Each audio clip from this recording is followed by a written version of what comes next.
trying to see it, cause you know I'm gonna go. Yeah. Web3 breakfast, serving size like Texas. I'm a beast, yeah, baby. You know I'm reckless. We stacking blue chips, my people by the dip. Matte Black Lambo coming soon. Don't forget, sign the check. Web3 breakfast. Fuck a Lexus, push a Maserati, keep a diamond Jesus on my necklace. I'm living reckless. Fuck a job, cash the check, grab the bag, hit the fight, we on the next one.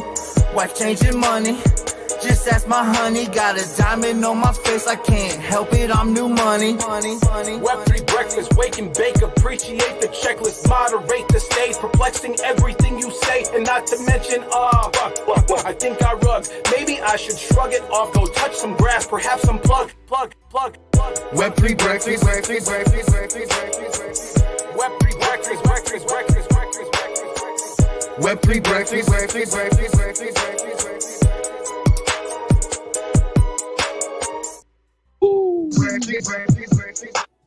Oh yeah.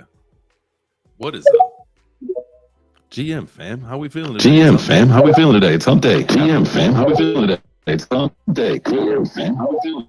Oh yeah, there it is. We got that loop coming in hot with the loop ski. What's up, guys? Yo, Jay to the Chizanes. What's up, family? Man, I'm all zooted, bro. I got a coffee maker for my birthday, bro. Nice. I'm coffeeed up. Dude, so you drink. Man. So let me ask you a question, because I know your coffee habits. Are you drinking that hot, or did you make that cold? Bro, it's an ice coffee maker, bro. Nice. Is that some thoughtful shit or what, bro? I figured you were, if you were drinking coffee, it was gonna be the cold stuff, because you don't like hot coffee. Nah, man, and just straight black, nice and cold, man. It's the things that we hold on to from our childhood, right? Like my granny, she still to this day, right, drinks coffee till she takes her last sip. All right, I'm going to sleep. Like, I'm like, damn, grandma, you're like 9 pots of coffee. I mean, I don't even know what the milligrams of caffeine that'd be. But I'm gonna tell you, man, I've always said, like, for a lot of years she smoked Winston's and she drank coffee, bro. And I mean, she beat cancer, lupus, polio. I mean, like, bro, she had a crazy life. And I was like, I'm not gonna jump on the Winston train, but the coffee, I still think it might be the coffee. That's funny that you say Winston's. There was a period of my life where I was living in Cape Coral, Florida. Man, I was in my early 20s, and there was this German dude, and I was running his boat rental company for him, and he would leave for like weeks at a time, right? And like he had like I lived in the house that was also the business where we had all the boats in the canal, right? And he had a closet that was like a closet, like your typical linen closet, fucking filled with cartons of Winston's. And man, every now and then, you take a boat out, you have a couple pops, and you come back and you're like, man, I could go for a Winston or two. I tell you, those things are trash cigarettes. I mean, all cigarettes are trash. Like, they're at this point, like they just taste disgusting to me. But Winston's, I tell you, man, that's like that's a special kind of tobacco. That's curious. The Winston. It might be because it's terrible. I mean, the Winston, that was my first cigarette I ever smoked. 10 years old, hiding out in an attic, smoking a Winston. That thing was disgusting. Oh yeah, bro, we were hiding out, smoking Winstons, bro. We were way too cool for school.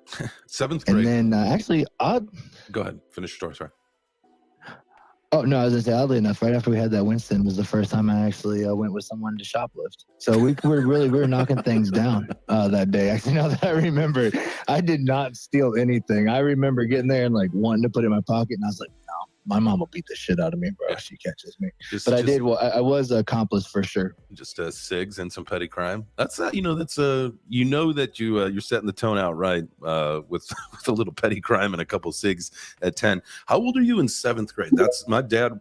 At that point, my dad was smoking Marlboro Reds, and that's the first cigarettes that I stole to try to smoke were his Reds. And those things, man, I tell you what, that may be why I have a deep voice now. Is because as a young age, I was taking those Reds, man, those cowboy killers, and just putting a hurting on these lungs. And then, dude, during my smoking phase, though, was all Parliaments, because there was a lot of reasons why we all smoked the Parliaments, man. You could weigh out a perfect 10th of Molly on the filter, or tchotchke, whatever.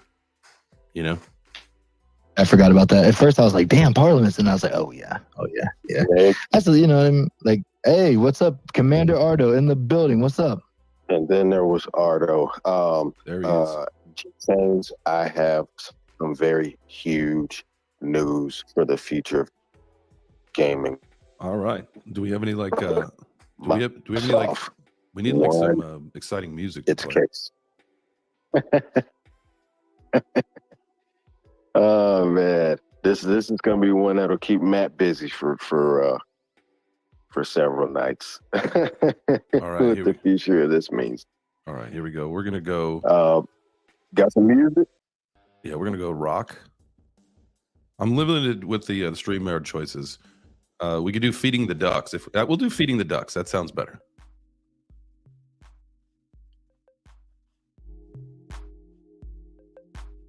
Is that too loud? I can hear it all. Okay. All right. So it's not too dramatic. All right. So I totally screwed the pooch on the exciting music. Sorry, Ardo. That was very anticlimactic. But go for it. Tell us the huge alpha, because I know that we were talking about this yesterday. You texted me. Oh, there we go. Thank you. Catch you, big dog. Well, everybody should know that the future of gaming is about to change. Microsoft has won its case and will be allowed to acquire Activision Blizzard. Damn.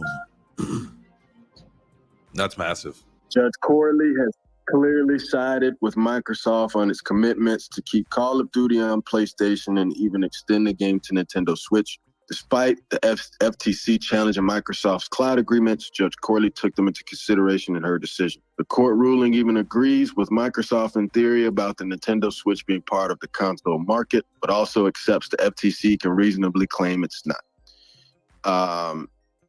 Microsoft president said that the company was grateful to the court for this quick and thorough decision and hope other jurisdictions will continue working towards a timely resolution.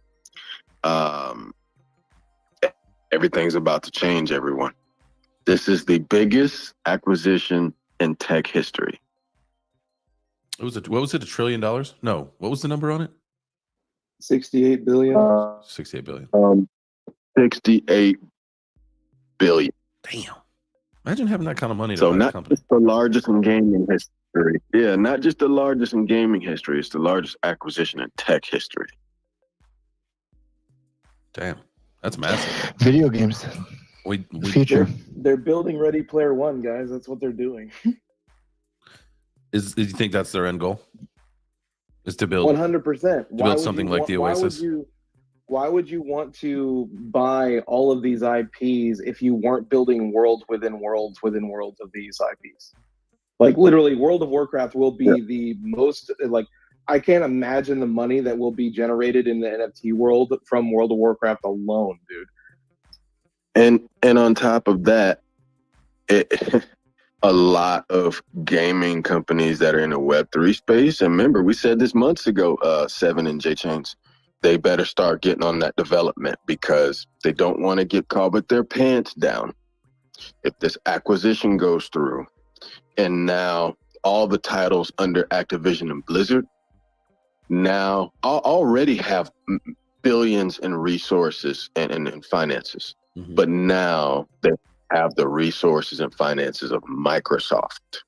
Blizzard, trust me, doesn't need anybody's money. Just because of World of Warcraft alone has generated tens of billions of dollars. The players, the pro players for that game have generated more than any game in Web3 has raised. So now you're exposing unlimited resources to the largest gaming community in all of gaming. It's going to be massive. So then how do we translate this into Web3? How do we translate this into people utilizing in-game assets in the form of NFTs or having in-game currencies that are, swappable for crypto? How does this? Well, it's too easy. They take their unlimited resources and power to hire the best developers on the planet to incorporate Web3 into the gaming logic. And they could essentially almost do it overnight because they could hire a team of 100 developers at an instant to jump all over a game. And this is the thing, any game, any Web2 game is capable of being interoperable with Web3. It's a matter of having the masterminds to do it, right? So any of these PC gaming products have the capability to do it. Look where we are with consoles now, right? These consoles are basically PCs. A lot of them use the same parts as PCs. Even graphic cards similar to what a PC would use, right? This is what put a lot of the consoles behind, because all of the graphic cards that have been dedicated towards crypto mining or the mining rigs. So I'm sure Seven could speak on it, but you could take a Call of Duty or a World of Warcraft. They already have assets in game. They just don't allow the transfer of assets outside the game. But now there's new leadership.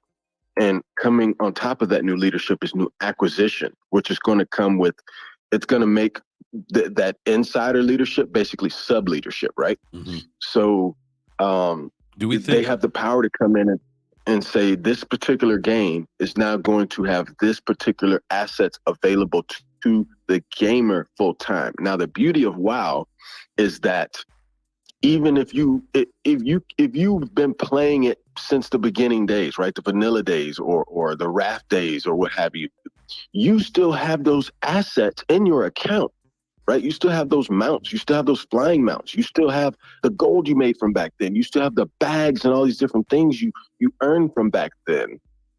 But now it's got Web3 incorporated into it, and now you can monetize outside the game. I don't think it'll no longer be the days of, oh, well, you sold your gold and now you're getting your account banned because you can't make money outside of the economy, even though they allow you to monetize it anyway because you can sell your gold for gaming time. Mm-hmm. So they already have incorporated it just in a really subliminal way, right? But we know Microsoft they came out about it, that this acquisition was for Web3 and Metaverse. So Seven's right.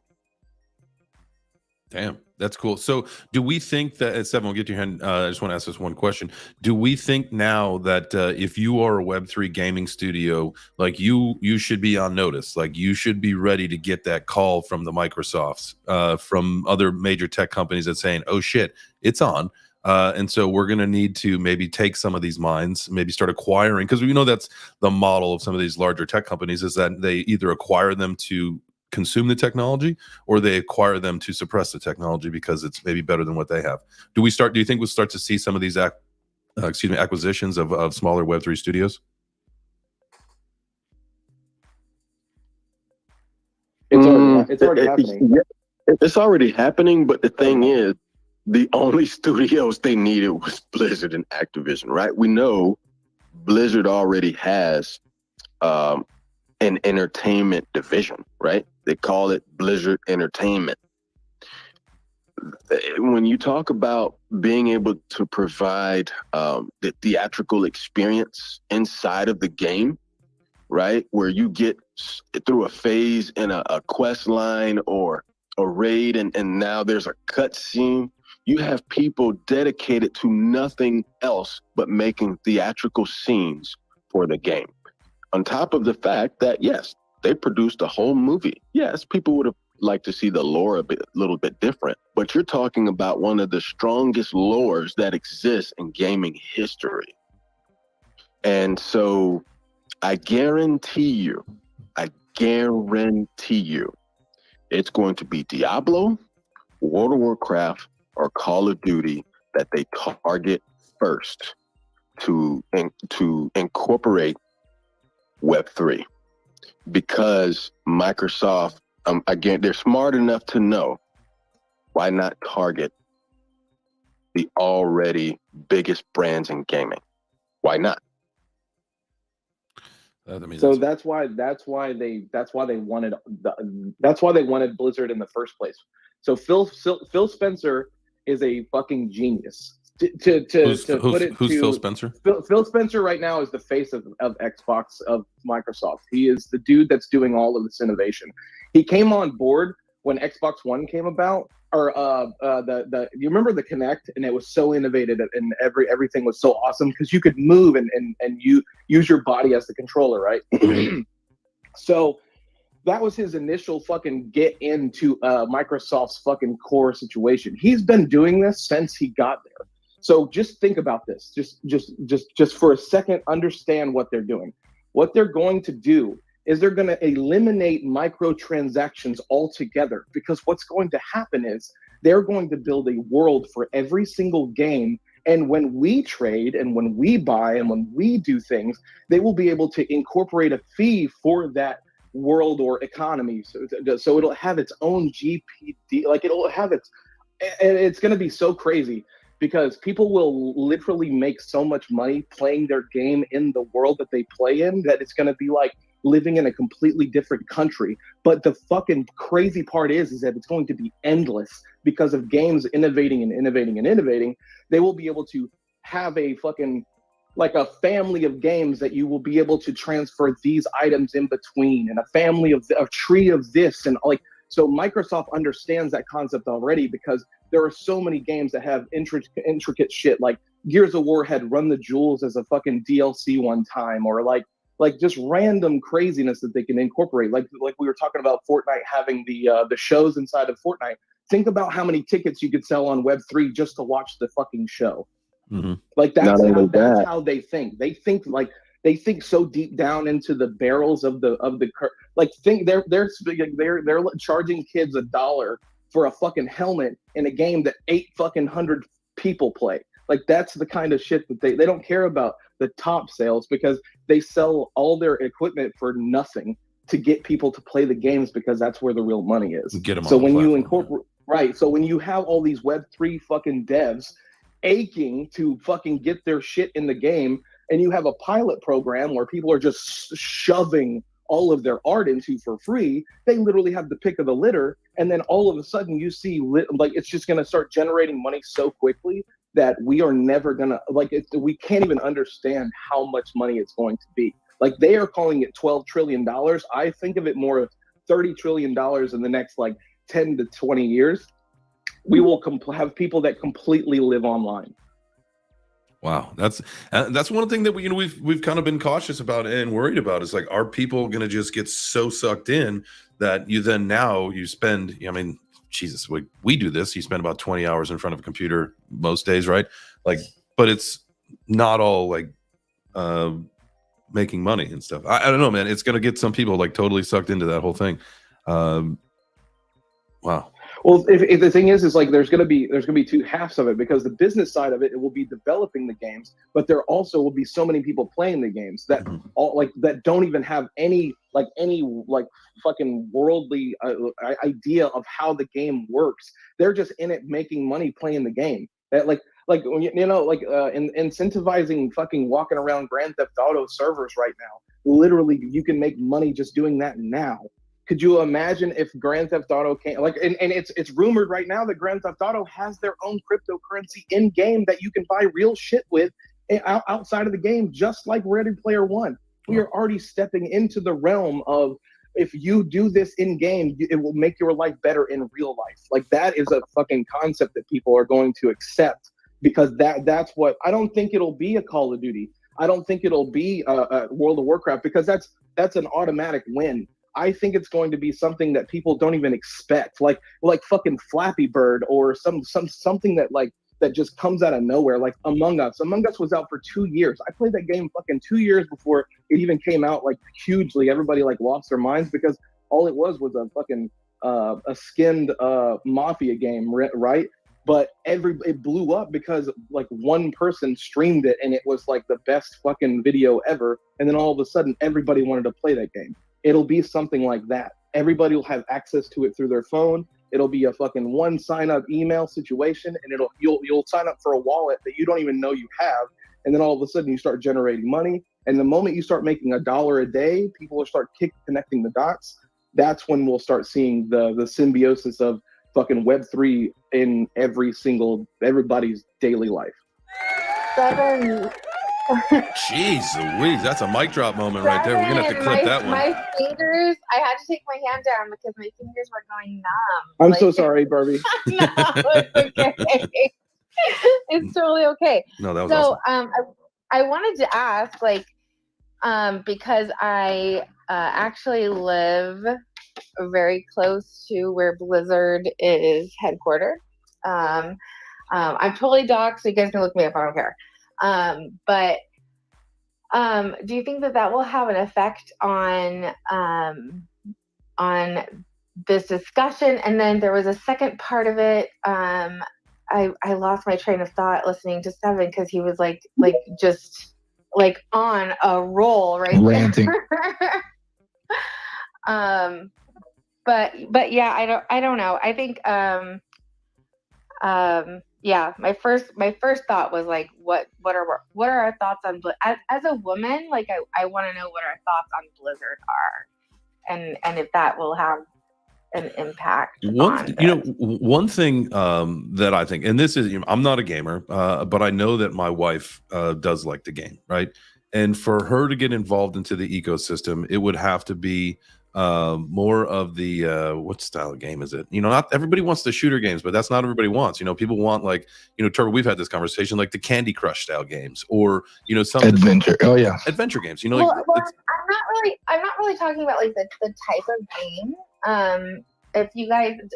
Does anyone else know about like Blizzard? And yeah, I think that was one of the reasons why they were so apt to sell, Barbie. I think that they knew the culture was so fucked at Blizzard that they needed something fresh, and Microsoft's whole department of like human resources is so like I don't even know how to explain it. Like, I know it's way better than Blizzard's, but I know that there's no like rumors going around that it's like the worst fucking place to work. So, yeah, wow. I had a couple. I mean, I knew a few, like more than a few people that were laid off, and not because they were partaking in what was going on at Blizzard, but simply because they were just getting rid of departments as a whole. Right. I think what happened was they between the rumors going on and then knowing who was doing what, they were literally having to fucking carve out whole departments because it literally was the entire fucking department. So I don't know anything about this. I can look it up myself, or you guys can give me like a 30,000 foot view of like were they doing some shady shit? Yeah. So do you know anything about like what was happening at WeWork early on? Mm-mm. Okay, so basically there was a lot of like sexual harassment, and Blizzard, a lot of people were accused of this at Blizzard, and it was found to be true. I worked right down the street, and again, like I had friends that were, I mean, they said they weren't. I hope to God that they weren't involved in this, but they like to anyone like applying for jobs at Blizzard, like immediately like rescinded their applications. Like it was like I'm surprised. It was so bad that they had like chat logs and shit documenting all of it. It was bad. But it was like pedophilia at Disney bad. Like that's how bad it was. Louise. Yeah, it was. So is the goal then the thought? And I guess now I understand your question a little bit more, Barbie. Do we think that this is going to clean up the culture there, or is that kind of the hope? I think that when while all the acquisition and shit was happening, that's what they were doing prior to like selling off, was they were cutting out departments that they knew all the shit was going on. So they were trying to clean up their act before getting bought by Microsoft. Yeah. But a lot of the heads I know for a fact are getting fucking like sent out to do some fucking mitigate like bullshit work to fucking get back into their shit, because I know that they were in on it, like they were part of it, and they are like hush making sure that this shit don't happen at Microsoft, because they don't want that to be on the Big M's backboard. Right. Yeah. If you've seen the show Silo, they were getting sent out to clean. If anyone is familiar with that show. Yes. Interesting. No, I'll have to I'll put that in the old, every day. I'm always just by the end of the show, I think I've got about 30 tabs open of things that I've got to do some research on. So Silo Show, I will definitely be taking a look at that. Silo, it's on Apple Plus, and then look up what happened at Blizzard down the street from me. I will have to do some research. I do because I've never looked into Blizzard. That was never something that I needed to do, and so now I understand that there's some. Hopefully, they'll clean up their culture there with Microsoft being in charge. Because, like you said, Microsoft cannot take that kind of heat. They don't need it. They don't want it, and I don't think it's part of their culture. They already shoved Bill out of the gate because they don't want the crazy maniacal man, running the company and trying to kill everybody at the same time. So. Yeah, kind of a conflict of interest, if you ask me. Craig, I think they definitely were cleaning up right before that. And that was very intentional. I agree, Seven. That. It was almost like they did it on both sides though, because Microsoft did the same thing. They were pushing out a couple of these people and a couple of those people. A lot of billionaires between 2020 and 2022. There was 182 fucking high ranking people at all these huge companies, and I was wondering why, but it was because all of these acquisitions were happening, and banks were closing, and all of this other stuff. And Epstein Island also. And I mean, it was a crazy 2 years, but I see it become, because it's all coming out soon. A bunch of that crap's coming. I can't wait. It's gonna be ridiculous. Yeah, but honestly, J-Chain's I would not have known about it if I didn't live here in the same city, and I was involved in city politics. So so you got you kind of heard the local. It was more of the local news. Maybe they tried to keep it locally versus. They hushed that shit up so hard, dude. The 100%. only reason I know is because I do my own research. They covered it up so fast, man. As soon as it came out, it was the next day, nothing. Yeah, on to the next story. We don't want that to be the news. The news press there and the. Well, I guess like you said, you made the local, but try to keep it from making the national, which is smart. I mean, it did make national news, but it was very, very short-lived. 2 or 3 days. Well, the city of Irvine is very, very, very influential and wealthy, and they have a lot of money to keep things like that hush hush. So that makes sense to me. That makes a ton of sense. Craig, you got your hand up, and it's been up for a minute, so we don't want you to have a sore shoulder. I know. No, sorry. You're old. Or a lawsuit. I know you're older than me, so I got bad shoulders. His fingers are losing blood too. Sorry. International lawsuits. Stop talking over Craig. International lawsuits are coming. I'm going to keep that against you all. But no, I do know a little bit about the Blizzard thing. I'm not going to go into it in detail because I hate getting into business politics, but I can guarantee you, for everyone in this room, that 50 of the top 50 Fortune 500 companies all have exactly the same issue. That's all been swept under the rug, and that's all been people have been paid off behind closed doors to keep their mouths shut. It's just a business thing when you get to that high level of business where you're turning over billions of dollars. It's hush money, and very little that anyone can do about it. We just hope that all these companies fix their cultures, and Microsoft can do something with Blizzard. But I wanted to actually speak about what Seven was talking about before, about the monetization of gaming. And as a founder building a game, a Web3 game, and doing a lot of research into this, microtransactions are the focus, right? For Web3, it's all about microtransactions. You'll see that 99% of these brands that are dropping games are dropping the game for free.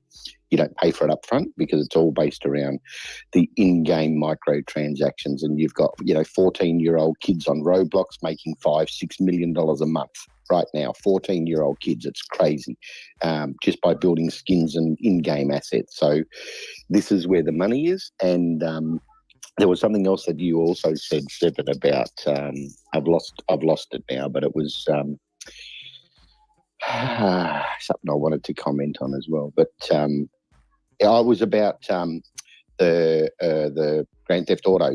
They definitely are. The game is dropping around November. It has its own in-game currency, but most of the games do, right? Roblox has its own in-game currency. Most of these Web3 or Web2 based games have in-game currency. So people are hypothetically investing in a cryptocurrency without it being blockchain based, right? So what Grand Theft Auto are doing is the same thing, right? It's going to be an in-game currency, but it's not going to be blockchain based as far as I know. I have read their release for what's coming in November this year, but in their Web3 game. But it'll be their own in-game token, and we're doing the same. MetaRides, we're dropping our own in-game currency, but it is both fiat and blockchain based. So ours is both, and we also have what you mentioned, Seven, a non-custodial wallet. So when Web2 gamers come into our MetaRides racing system, they will be automatically granted a wallet. So any of the assets they purchase in the game will go into that non-custodial wallet.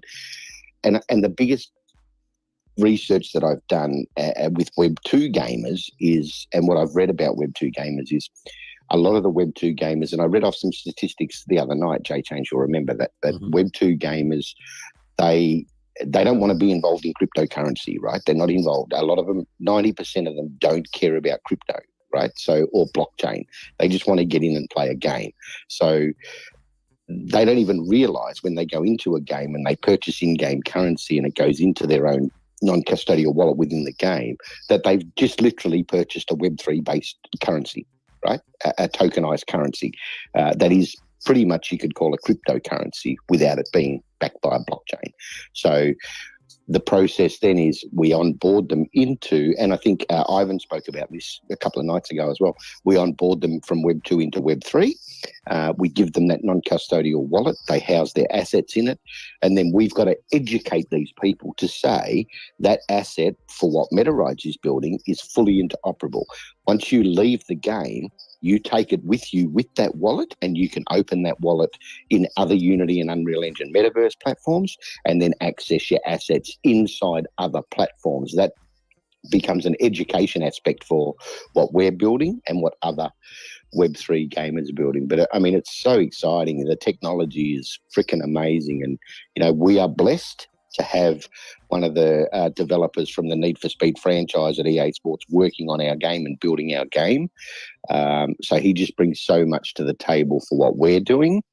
But he's also a huge Web3 developer and blockchain based. His knowledge is amazing. So the future of Web3 gaming is massive. If you remember those stats I read off the other night, it is just massive. And it's, what was I can't remember the stat. It was like 46% of all Web3 transactions right now as we stand since Web3 came in have been gaming based. 46%. Almost half of every transaction has been gaming based to date. Let me ask you a question, because when you're talking about Unity, and that reminded me, Ethereum towers, they're built on Unity, and so I know you guys, you had mentioned on the post that I had made about talking with Shane about getting in there. I love that idea. Now, with that being said, is that something where I don't really know where it's the apartment complexes, right? And I haven't found a way to be able to get out onto the street or anything. But as far as maybe taking, because if you have some of the larger apartments, like you definitely would have room, if you wanted to do a showpiece, or if you wanted to have like an art exhibit or something, you could put one of those cars. Like, is that something that, like, in theory, because it's not realistic, you can't drive a car into the apartment building, but could you place it as some kind of in-game asset? Like if you had one of the penthouse apartments and you wanted to, put that up there with some really nice NFT artwork, and you really kind of make it like a gallery. Yeah, absolutely. It's a 3D asset. So, but we would probably have to work with Ethereum towers to make sure that they have that facility available, right? So if you open your wallet, if they've just got, for example, I'll just give you an example. If they've just got screens on their walls where you can open your wallet and connect your wallet to a screen on the wall to display something, then it's just going to show it as a 3D image on that, just like it does in your NFT wallet, right? But it's not going to be rotatable. It's not going to be movable or anything. It's just going to appear there like a 3D asset. So they would have to build some sort of coding into their system so that when you take it out of your wallet and you put it into an area, like in our garage environments, right? When you connect your wallet, you place it onto a small rotating turntable in our garage environments, and it's the full 3D asset. As it rotates around, you can see it. You can move your camera and look underneath at the exhaust system. You can zoom in and look right inside at the dashboard, at the seats, at all of the interior. They would need to incorporate something like that into their coding for you to be able to display it as an actual 3D vehicle. But if they've also got a road system built around, obviously, if it's a full metaverse, which I'm assuming it is, it's not just an apartment block where you can drive around. They'll have shopping malls and other things eventually, maybe not at the start. If they've got road systems, then we can potentially, make sure our coding fits into their coding, because each metaverse has a slightly different code because it's built by a different developer. And at some points, you might take one of our assets into a particular metaverse, and the texturing may be a little bit off, the colors may be a little bit off, and that just comes down to little basic coding issues. So we work with the metaverses to make sure that that coding is matched to our coding, so that when the vehicle gets taken in there, it renders correctly and it operates and it's rigged and animated correctly. So each one of those has tiny little tweaks that may need to be made, but that's our job, with our developers' job, to work with each one that we're partnering with and make sure they work. Love it. We are 7 minutes late for our workout, so we got to get to that. And I know we got some hands. Sorry, guys. We'll get to them shortly. Here's the deal. I'm going to make one exception, because sometimes there's B-Skeet. He does like this work balance thing. So I want to say, B-Skeet, if you got something to say before the workout, please go, and then we'll get to Nikki and Mike's hand afterward. Appreciate that. Sorry to delay the workout. First thing, Craig, that would be a dope collab, is if you had something like Ethereal Towers just collab with you to provide garages for the apartments, and you could just literally have access to your garage through a portal, so that you could, but you'd also need to be able to support not just your cars, but other cars that you could portal in. So that would be a dope collab. Web3, I think we've reached a place where we don't need to be selling Web3 games to gamers. The gamers will come if we sell the Web3 aspect to the game builders, and the game builders are already on board. So it's really not about, and both you and Seven alluded to this, the non-custodial wallets. People don't even need to know that they're dealing with cryptocurrency. They just need to know that they have greater freedom with their assets and that they can make money off it, and they'll be all in. The cryptocurrency part can happen on the backside. And J-Chains, I responded to one of your posts yesterday. I really think that we need some of the builders in Web3 to stop thinking about, I need to build my own this or that to demonstrate, what we can do with this. And they need to start thinking about how they can build the pipes, the systems that will allow Web2 to translate over to Web3, because they're going to need people who can make that transition for them. And if you had a business where you literally could take a Web2 business and be like, boom, we drop it into our system, and all of a sudden you're dealing in Web3 and it's seamless, that would be super powerful. And I think that's an area where people could make a lot of money, is providing the portals and the gateways. The last thing is, if we can get Web3 gaming happening, if we can get gaming companies onto the blockchain, whether it's public or not, we will have the greatest lobbying arm in the world back in crypto. And I'm super bullish on that, because they will not put up with SEC bullshit about all of a sudden your game token is a security, and they will have an enormous arm to lobby against them. I feel you there. Before you quickly before you go to your workout, we are actually building something behind the scenes, B-Skeet. I can't say much about it right now. That is directed at Web2 companies to onboard them into Web3 through digital assets that is super amazing. This developer is mind-blowing us every time he creates something unique. We won't own it. It'll be owned by the development company, but it'll be issued under license to Meta Rights. But it's game-changing, trust me, and we'll probably be bringing it out in the next 3 months, but it is game-changing. We're reaching out to Web2 companies now, offering it to them and reaching out to them to say, we can provide this for you. And the companies, we've reached out to, for example, Porsche, Koenigsegg, Aston Martin, Ferrari. We've reached out to a number of the bigger brands already to offer this to them, and it is game-changing. So exactly what you're talking about, it's already being built, brother. Boom. All right. Let's get that workout in, guys. This is one of the things we love to do here at Web3 Breakfast. Healthy minds, healthy bodies, healthy portfolios. And usually on the 30s, we'll take a quick break for a tune ski and a workout. We're a little bit late today, but that doesn't matter. Better late than never. Turbo, I'm going to be doing some push-ups to start today off. What you got going on? I'm gonna do some lunges with some overhead presses. Really work on that core and strengthening up those legs. Think about some fundamental movements. And this track, our VSELA, our homie down there chilling with us. That's a good one. Got a little banger. Watch me go stupid. Oh, now look at that. Watch me go stupid. Wait, Jay, nice job. Keep that core tight. Watch me go stupid. Oh, now look at this. Watch me go stupid. Oh, now look at that. Look at my heart, look at my face. Got me on my neck, diamonds in my grill. Look at my wrist, check out my kids. Don't give a fuck about how you feel. Talk a lot of shit, but don't know this. That beast that lady is real. And they come with bars like this. Wish come good, then man of steel.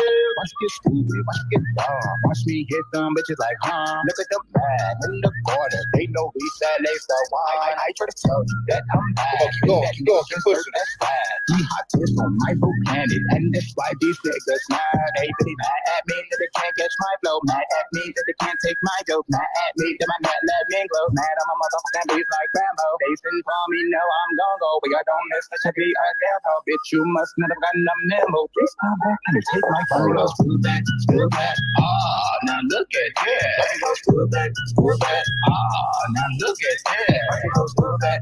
How do I get them last reps in? Look at this. Bringing it down in 3, 2, and fantastic job. Eesh. I was bugging you a little bit on that. I tell you Why is what, that? I spent too much energy too quick. Was feeling really good when I started doing my push-ups, man. Like I was feeling real good. And then I think I don't know, when I got to like 2025, I was like, oh no, running out of gas here. Hey, that's all right. It's all right. It's all about just doing 100%, whatever you got, whatever that is today, Great freaking job. And your form looks great too. Been working on that, you know what I'm saying? Like, gotta put that booty down. Keep those abs tight. Jay, we literally have to get super strong and buff because we're going to be fighting the robots, bro. Without a doubt. And the kangaroos. Well, yeah. I mean, that's literally my motivation. Like when I feel like giving up, I just feel like I close my eyes and I take a punch to the chest from a kangaroo. And I say, not today, brother. Let's get a few more in. DJ. Damn. What's up, Mel? Oh my God, dude. Y'all killing me. And I'm about to say, man, y'all talk about preparing for all of that. Don't forget about the ninja koalas, man. Okay, the ninja koalas are real, man. They real. It's like they got the touch of death, but if they touch you once, that's it. It's instant issues, man. So don't forget about the koalas, all right? They just as dangerous. Like that's Buddhist palm times 1,000 type shit. But no, I just came in to say good morning and what's up to everybody, man. And I love it, man. I love doing this. I try to get in every chance I get. You think Web3 Breakfast, you listen to you guys and come in. If somebody come in first glance and y'all there doing push-ups and burnouts and pull-ups, and then you see toast or is that waffles, coffee, and bacon, you be like, damn, wait, let me come back to y'all for a minute because now you want that. So now you want that. So, but shout out to y'all, man. Good morning. Shout out to everybody, or afternoon, evening. Craig, yo, I love hearing you talk, man. I swear, man, you sound like you got this shit down to a science. Need to pick your brain once in a while, man. Well, y'all killing it. Appreciate you, man. Appreciate you always being here. You are more than welcome. And just like, everybody else, it's, that's one thing that we love saying about the show. It's a community show. It's by the community for the community. So if it's first time listening, you're down in the crowd and you feel like you want to participate in the conversation, just raise your hand. Everyone is allowed to speak here. We only got the one rule. It's don't be a douchebag. It just means no racist, no sexist, no homophobes. Other than that, you can say whatever you want. Right. So be a part of the conversation. Appreciate y'all, man. Shout out, my bad, yo. So just like I said, shout out to everybody, but I got to give a special shout out to the ladies of the room, because women in web world, I'm telling you right now, y'all make a difference. Do not think other than that, okay? I see LKM laying down there. Nikki, what's up, love? What's going on? I definitely want to chop it up with you. And LK, we got to talk on the back end. I need your help with something. But it's just amazing to see the ladies in the space. If I missed anybody, I apologize. I wasn't raised that way. You know what I mean? So shout out to everybody. That's what's up, man. No snuggles for you from Sapphire tonight. Sorry. Sapphire has, what? I swear, man, I can't even get into that, man. I just can't. I feel heartbroken. She didn't let me sing. She didn't do a duo with me. So I felt some type of way. But that's why she left the room. I'm about to say, like, damn, she left the room and stuff. It's like, I'm just not sticking around for that.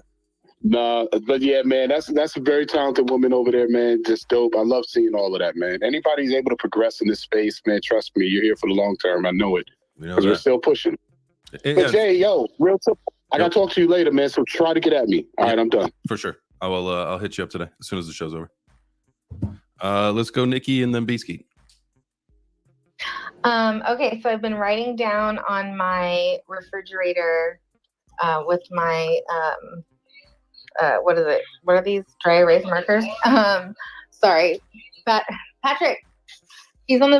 Patrick's on the phone with Zima right now, so I'm telling him to get out of here.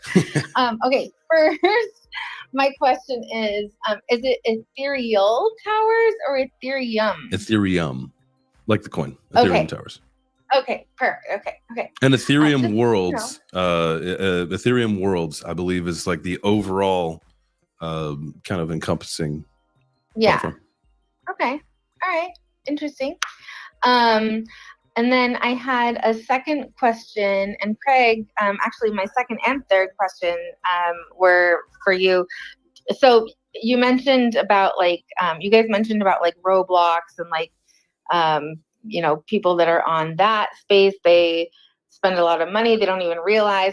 I spend probably $50 a month for my 9-year-old to go on there. So are there protections in place for those who are underage? Because technically I don't feel like they should be engaging in cryptocurrency, right? I guess it is me doing it for her, but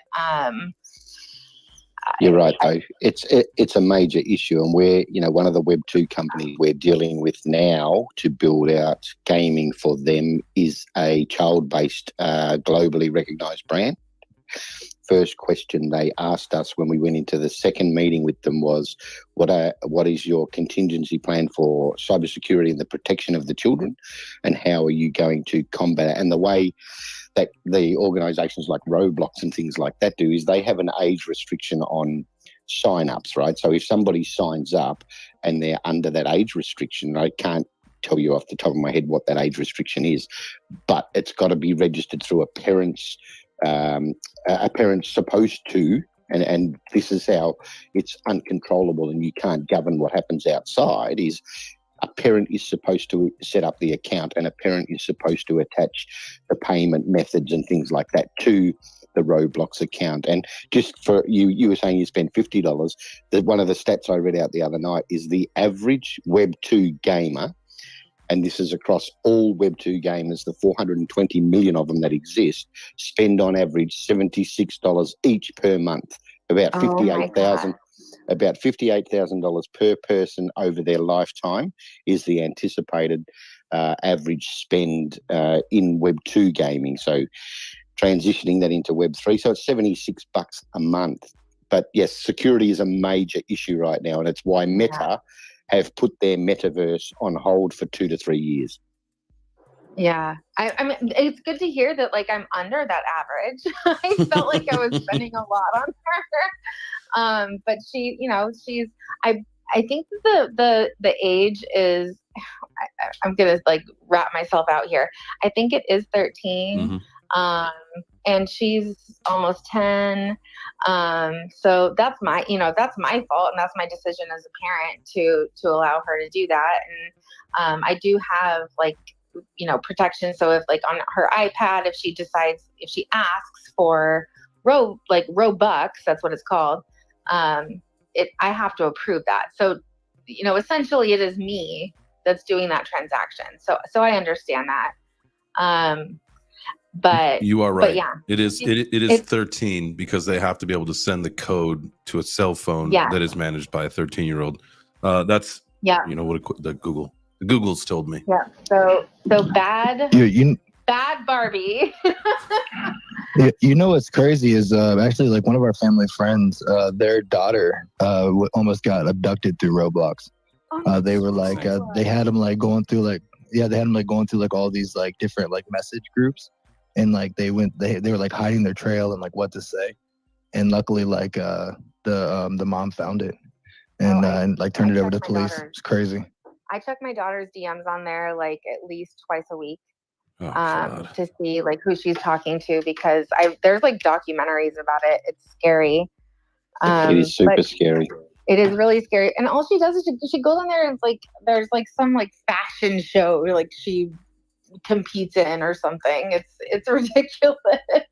Well, yeah, we won't be having DMs, and we won't be having DMs, and we won't be having chat rooms in any of our gaming platforms that require an age verification, because they're targeting those 12-year-olds. And I repeat this again, the major Web2 brand we're talking to, it was the most imperative component to even get past the second meeting, to get a third meeting, was to outline to them how we were going to manage the age verification and the security of the children. And there, you got to think, this company, and I'll just give you an example, is their products go from the age of 3 to 15, right? So it's a huge bracket, and each one of those brackets, like 3 to 6, 7 to 9, 10 to 15, all come with different requirements for safety and age verification. So it's super important. And, our devs are working overtime right now on how they will incorporate that into the game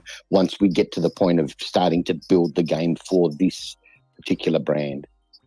Well, I love that. Thank you for sharing that. I really appreciate that. That's been like, a major like concern, or not even maybe like even not a concern, but like how they're gonna like mitigate that.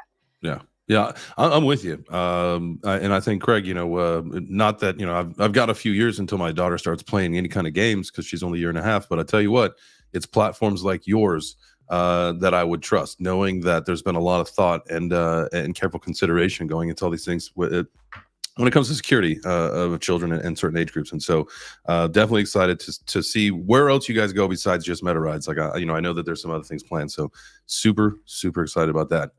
Beasky, what you got for us? A few things I'll try to run through quick. One, Mel, what you're not afraid of is it's not ninja koalas, it's drop bears. You got to be scared of the drop bears. Drop things bears? fall out of trees. Yeah, dude, look it up. It's hilarious. Drop bears.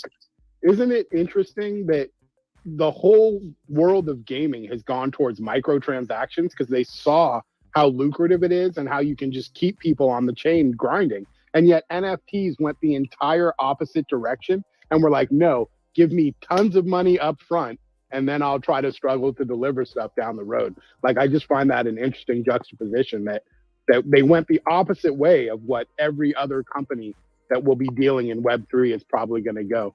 My real question, though, is, Craig, if you don't mind, what is your pitch to Web2 companies to bring them into Web3? Like, what is it you're literally trying to sell them? Well, I can't really comment on it right now because it's still being built behind the scenes. But it's so the main thing, and I've got this from speaking to several high-profile people at Unity and several high-profile people at Unreal Engine, as well as people who are in position at organizations like Savvy Games and Epic Games. And the biggest thing we're selling is ownership of the digital asset and interoperability. So they're the two things we're saying. So what we're saying to, for example, and I'll use Ford, and we're not talking to Ford yet, but I'll just use them as an example. We're saying to Ford, we can create all of this for you. It's an asset that is owned by the person. It doesn't stay, it doesn't stay within our game. They can take it wherever they want. But the interoperability is from a marketing and brand awareness perspective for the brand, like Ford, is that you can have your vehicle potentially cruising around 60 to 100 different metaverse environments simply by one person owning it in their wallet. So if that person has a presence in, Beyond Earth or Luna One or Income Island or Isles of Meadow, no matter what metaverse they're involved in, or Ethereum towers, whatever it be, they can take that asset into there. So the play is, with the transition into Web3 gaming expected to be, 2 billion people by the year 2030 playing Web3 gaming, with an annual turnover of $3 trillion, it becomes a thing to say to these brands, you can potentially, if you drop a collection of 10,000 Ford vehicles, you can potentially have 10,000 billboards traveling around 100 to 200 different metaverse environments, all promoting your next model that's coming out. Or if you want to go and backdate it and create your previous models, go back to the Mustang era. If you want to recreate the Mustangs, you can have 10,000 Mustangs driving around 100 different metaverse worlds. So we're playing that point of digital ownership and interoperability. Interoperability, it's digital portals and bridges, and the people who build the bridges between the metaverses are going to be the ones who win, because that's going to be necessary across all of them. One more quick thing I want to say, though, is it's a shame if you take the chat aspect out of games, because a lot of games succeed on that aspect regardless of how trash the game is. It's actually the connection, and that connection is going to be built by kids, whether it's on your platform with the game or not. Like, it's a shame that would get eliminated because of so we're not people. taking it out, right? What we're doing is we're reducing the access to it. So for example, when we go to stage 2 of meta rides, and it's multiplayer and it's team environments, you can chat still between your team members that are on your team. So there'll be a chat feature. So the way it would work is Beaskeet goes and creates Beaskeet Racing, and he invites 10, 20, 30 of his friends to come in and be part of his race team. You can chat between each one of those friends, and you can chat between anybody that's involved in your race team. We just go, because of this, and this is not for all of our gaming, right? This is only for where we require age verification. So for the open game that launches as a standard, Meta Rides Racing, that'll have a chat feature, that'll have the DM feature, whatever it be. But when it goes to these other brands that require the age verification and the restriction and the safety, that chat feature will only be available to you and your team members within your team environment. That's pretty cool. Really quick, Craig. Now, what we don't want to be doing is setting any false expectations, right? Like, there's not going to be a Beaskeet race team, because I don't know if anybody remembers, when you signed all your paperwork and you joined the Web3 Breakfast Club, you basically you're under like a non-compete, and there is going to be the Web3 Breakfast Race Club. So you guys are all part of that, and so you can't compete against us, just so you know. I used a bad example there. I should have used the Web3 Breakfast Race Team example. Just messing with you. Another thing, Beaskeet, thank you for pointing out about drop bears. I've never heard of that in my life, and I did a quick Google search, and I was freaked out with the first image that I saw, and I've now posted that up to the nest. If that's like a real thing, because apparently they get high and fall on people, and they're like crazy looking. Is that like a real thing? Is that what they look like? And they have STDs. I'm just letting you know. So that was a thing that came out recently, and one of my favorite sites is called Daily Loud. They usually put out some funny things. There's usually either like a lot of hip hop undertones or like really strange shit that's going on in the world. That's where we found out about the cat who tested positive for cocaine in Ohio. But yeah, no, I heard that STDs were on the rise for koalas. And I didn't know. I made a joke, like, on the post, like, well, somebody should just invent like a koala condom. But that's not how it's passed. It's not through sex. It's some other weird way. I can't remember now. Well, then it wouldn't be a sexually Then it wouldn't be a sexually transmitted disease if it wasn't transmitted through sex. It would just be a communicable disease, or what were you going to say, Craig? And koalas have. So I don't know how it happened, how it originated, but they have chlamydia, right? Not all of them, but what it does is they spread it between themselves somehow. I haven't done the research because koala chlamydia is not something that I really am interested in, right? But they definitely have chlamydia, and I only found out through Darcy Donovan actually about 2 years ago. She asked me about it, and I had to go and do a little bit of research to find out if it was true, but it is definitely true, and I don't know how they transmit it or whatever. But just on your drop bear topic, if you want to go onto YouTube and type in Bundaberg rum drop bears, you'll find out if they're real or not. Interesting. I've been telling you guys about the koala chlamydia, okay? It's just a real thing, man. Now everybody wants to pay attention to it, right? And it's been happening. It's been in cases all over the world. You hug a koala, you're risking your life, okay? I'm just saying. Everybody act like it's all cute to hug up on koalas. Oh my God, they're so cute. Boom, now you're at the doctor's. Just saying. Just be careful out there. Going to pet the koala, or as we learned yesterday or the other day, pet the kitty. I think that they're called. I don't mean to be like I come from nonprofit. You guys know that they're called STIs now, sexually transmitted infections, because they're not all diseases. Like I don't know why. I don't know. I'm not a doctor. I'm not either, but I know we got to get to our workout really quick, but I do kind of appreciate that, kind of eliminating the word disease where you can, right? And there's a lot of psychological stuff with the word disease, right? Like you are not at ease, and it makes people, you get into this feeling where you're not at ease, and you're not mentally healthy, you're not physically healthy, and so the wrong diagnosis of the word disease could be detrimental to somebody just on a psychological level. Web3 breakfast disease. Jesus. Workout disease. Can I ask a question? Oh, no. May I ask a quick question? What was the movie where they kept saying, it was a phrase said, "You're the disease and I'm the cure"? So I'm just curious. Like, I know I've heard that, okay? So I know we got to kind of abolish the word, but let's think about, wasn't there a movie where that was a quote? Was that Cobra? That's right. Yes. Thank you. You are welcome. Sly Stone, 1986. All right, it's workout time. What I'm gonna stay seated this time, and I'm gonna do some shoulder presses. Nice. I'm gonna do some tricep dips from my chair here. I've been thinking about it. I don't know if it's gonna successfully work or not, but we'll see.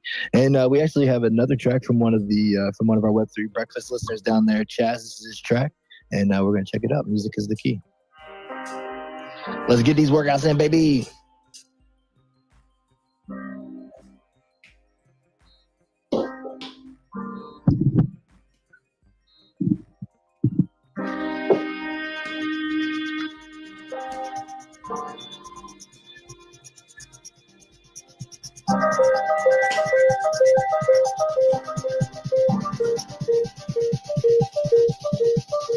Music is the key to our joy and salvation.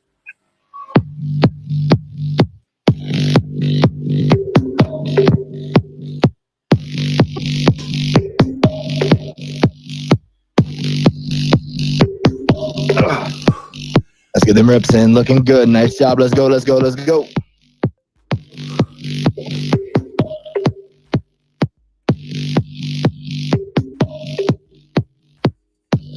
There's a great beat. It's all about love. It's nice, right? Last couple final reps in. Here we go. A couple more in.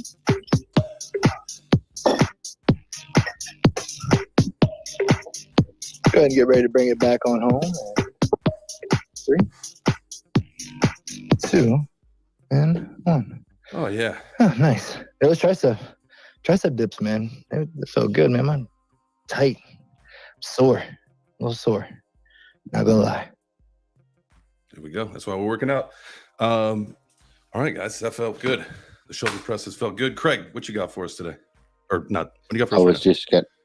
I was just going to shout out Chaz down there and say, you know, hook up with me. We need to get your music onto Meta Rides Radio for all of these gaming and metaverse vehicles, brother. So reach out and we will do what we can to get your music onto our platform. And I was going to shout out and say all this discussion we've had over the last few weeks about Schiller, about Threads. We had Andrew, the CEO of Schiller, was popped in here a second ago. I was going to call him up and see if he wanted to have a chat about Schiller, but he's disappeared again now. Dang, we got to get on there. He just popped in for a second now. I wonder if I haven't heard, but if there's any kind of timeline yet for the Android users? Because right now it's I haven't heard either. Yeah. And that's what I'm gonna hold off on trying to do anything over there until that's incorporated, because what I don't want to do is leave people out. If you do have an Android, I don't want to leave you out. That wouldn't be community centered. So let's go Barbie and then Mel. I don't think I've ever raised my hand this much on this stage. So polite today. You're so polite, Barbie. I know. Usually I just cut in and I'm so sorry, but so I'm working on that, right? But I just wanted to say thank you to D-Gen, because he mentioned a little bit ago about like the females in the space, and that's something that I know you guys are so supportive of. And if you guys don't know, Alt Mom, she's not here right now, but she and I are starting our own Twitter space that does not compete, but compliments. Compliments. We can't decide if it's going to be before or after.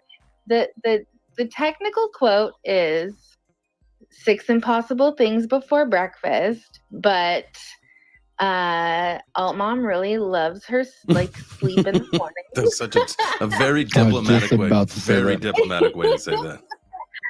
So it might be 6 impossible things before brunch, because we love brunch. So it might be after, but who knows? So that starts Monday of next week. Just a little short Twitter space to compliment you guys and because we love you guys so much. So that's going to be fun. Now, make sure, and because it's only Wednesday, and I would assume if you guys don't get the link, put up today, maybe by tomorrow, by Friday at the latest, make sure that I'll make sure that it gets posted up into the nest here so that we can start getting that up. Right. And then, as you guys go on every day, just make sure that you post the link up into the nest so that people can go, from this show on over whenever you guys do host it. We're excited for sure. I love the concept. It was just, it has not, it was just going to be me, but then I decided I don't think I'm that interesting. So I was talking to her the other day and she's like, oh my gosh, yes, I'm in. The only reason we haven't posted anything yet is because the decision has not been made about if it's before or after. So we'll let you guys know. Perfect. Keep us posted. And Barbie, if I could just, I would definitely tell you that Alt Mom definitely does not do anything in the morning. She messages me regularly, oh, I'm so sorry I missed your show. She's like, but I just cannot get up in the morning. I'm like, I know, she wakes up at 10 a.m. Have you considered during the exact same time as Web3 Breakfast? No, we're not gonna compete. We don't compete with them. We love this. I love that. Thank you. I appreciate that. But hey, if it came down to it, we could always sandwich you in the middle of the show. You guys just come on in, because we've also toyed about doing that kind of thing where we keep the space up from, even if we start a morning show, we started at 7 a.m.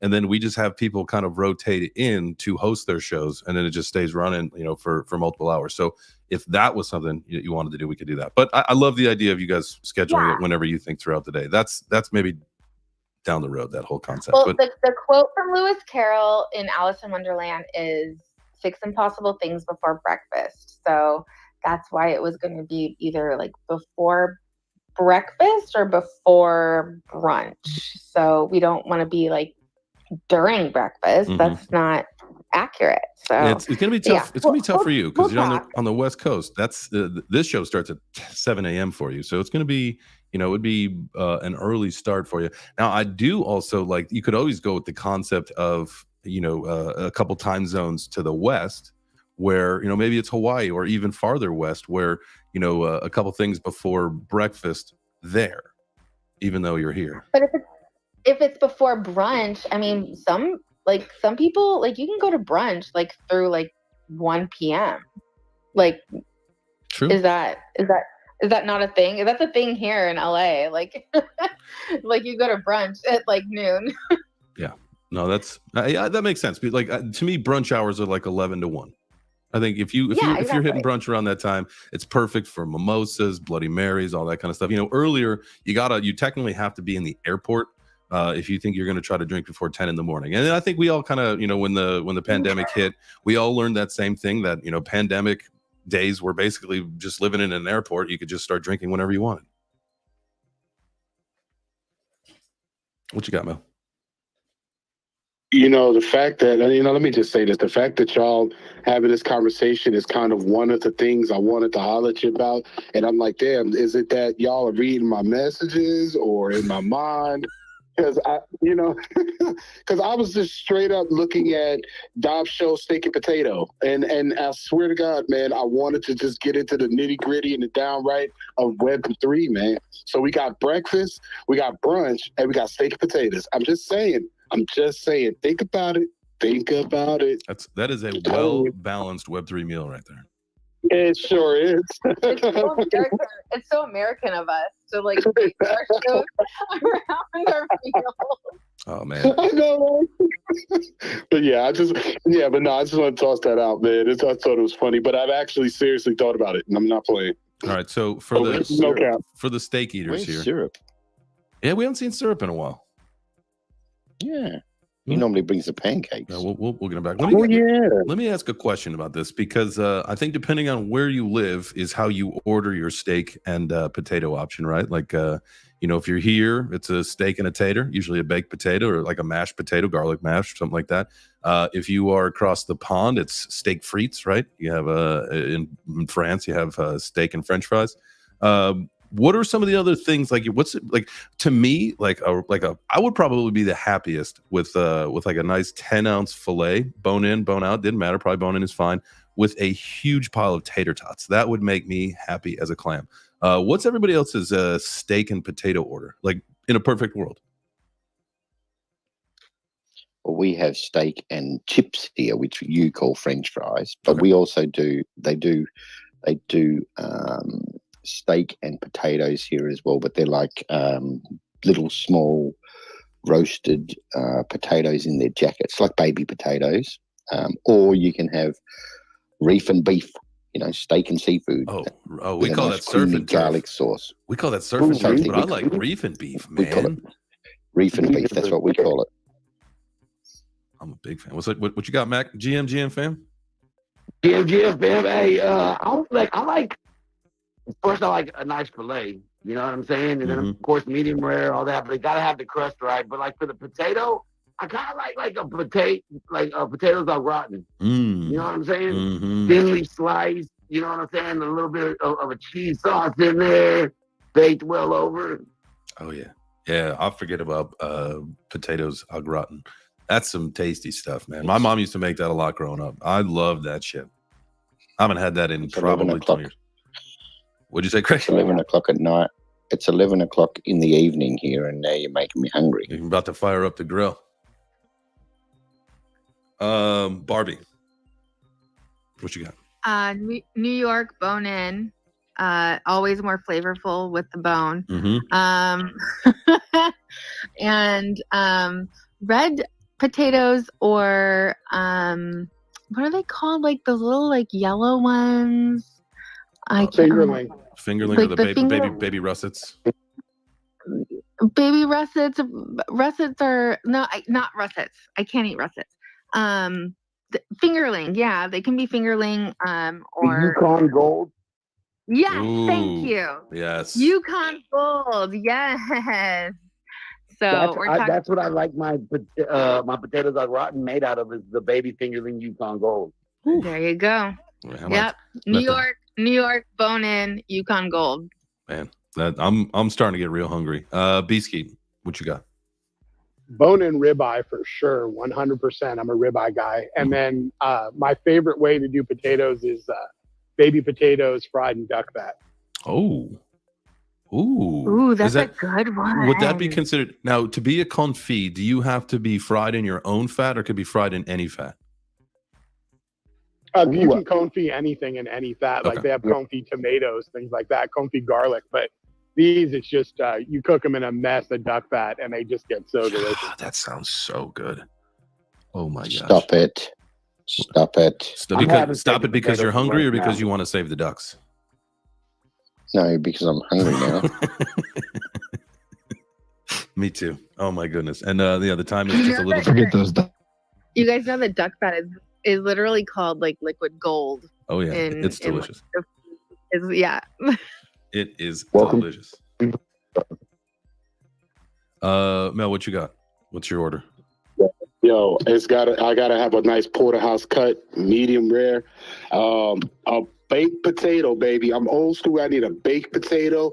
Get it on the grill a little bit. Put some of them lines on there for me, and we cool. Some butter, some coarse or flaky sea salt, and the side with some broccoli. You know what I mean? Okay. So, I mean, yeah, I gotta have a big ass baked potato, man. Split it open, throw that butter in there. As far as duck fat, I fried chicken in duck fat, in duck grease. Whoa. I'm telling you, try it. Get you some buffalo wing, get some small chicken, and do the large pieces. Up to you. Fry it in the duck grease. Make sure you season that baby up real nice and double coat it with the flour. Make sure your flour's seasoned, then you throw it in that pan. Where do you go? Just get duck grease at? I order off Amazon. Oh shit! Okay, I gotta add that in. It's like beef tallow too. Like, you know what I'm saying? Like, you can get that like Wagyu beef tallow. Oh. Yeah, hey Mac, what's up, baby? Yeah, instead of like canola, because it's like so bad for you, like that you can like I get beef tallow off of Amazon. Yeah. Come on, man. Well, you guys are y'all making me hungry. Y'all changing my life right now. Oh, it looks like Publix. We got Publix, and Publix delivery has it. So when we get some epic rendered duck fat, keto friendly, gluten free, let's go. About to make me some duck fat everything. Damn. Can you spread it on toast, or is that too much? Oh, too much, brother. Don't do it. It's a concentrate. Okay, cool. So don't do that. It might clog the arteries. Got you. Turbo. How many people are about to just get in their car when this ends and go down to the grocery store? I'm gonna go down to the steakhouse. I will go as far as Uber Eats. Oh, good. Oh, no, don't do it. I tried to order from Texas Roadhouse to Uber Eats. I swear to God, it was the worst steak I've had in my life. I don't know what they did with it. Every time. You gotta go to Texas Roadhouse like to eat there though. You can't order that to go. Because you got to get those rolls in the butter. Right.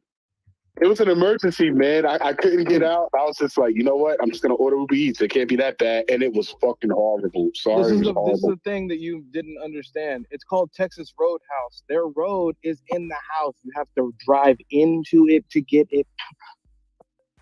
Facts. That was like a one-hit wonder, man. It'll never happen again. Oh, that's well. funny. I don't have one. I don't have one of those like very close to me. I mean, I live in the city of Irvine in California. We have great ramen here. Oof. Wonderful ramen, like the best ramen you'll ever eat. But there's not a lot of like steakhouses here, so I have to like order that out, especially since it's only 8:18 in the morning here. Yeah, little early to find an open steakhouse, possibly. Yeah, probably. Yeah, in Texas. No, they're open 24 hours in Texas, and you can go to that one. I think it's in Amarillo, and that's where they have like the 120 ounce like porterhouse. Like if you can slam that thing, like you can keep it or whatever. Like, so he said that he ordered it through Uber Eats. That was probably like a $74 delivery charge. Yeah, it actually was. Stay out of my wallet. I don't think any Uber Eats is under $50. Like No. nothing is under $50. Even McDonald's, like you try to Uber Eats, make a couple burgers at McDonald's, and all of a sudden it's like $40. You're like, what the fuck? Like I can go order the whole damn menu for McDonald's. Me and Nessie Ubered McDonald's, and I got like 2 cheeseburgers and a 10-piece nugget, and he got the same thing, and it was like $48. Yeah, see, it's crazy, dude. That's crazy.